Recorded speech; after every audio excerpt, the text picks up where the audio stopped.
ఈ భయంకరమైన రాక్షసుడు తన తలను చేతితో పట్టుకుని పీకేస్తాడు. ఆ తరువాత ఈ తలను గాల్లోకి వదిలేస్తాడు. అప్పుడు ఈ రాక్షసుడి తల బైక్స్ పై వెళ్తున్న కొంతమంది కుర్రాళ్లను వెంబడిస్తూ ఉంటుంది. దీన్ని చూసి వీరంతా భయపడిపోతూ ఉంటారు.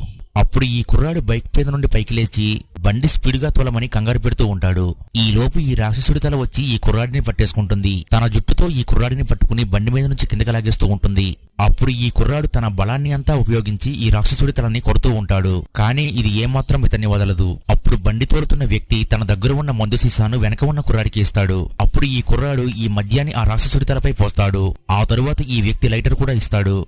అప్పుడు ఈ కుర్రాడు లైటర్ తీసుకుని ఆ మాన్స్టర్ తలకు నిప్పండించేస్తాడు. ఆ తరువాత ఇతడు ఆ తలను కిందకు తోసేస్తాడు. ఈ మాన్స్టర్ తల రోడ్డుపై పడి మండుతూ ఉంటుంది. వీరి వెనక వస్తున్న ఈ కుర్రాళ్ళు ఈ మండుతున్న తలని చూసి భయంతో బండిని వదిలేస్తారు. అప్పుడు ఈ బండి ఆ మంటపై పడి కాలిపోతుంది. దీంతో వీరంతా కలిసి ఒకే బండిపై అక్కడి నుంచి తప్పించుకుంటారు. నెక్స్ట్ పార్ట్ కావాలంటే వీడియోని లైక్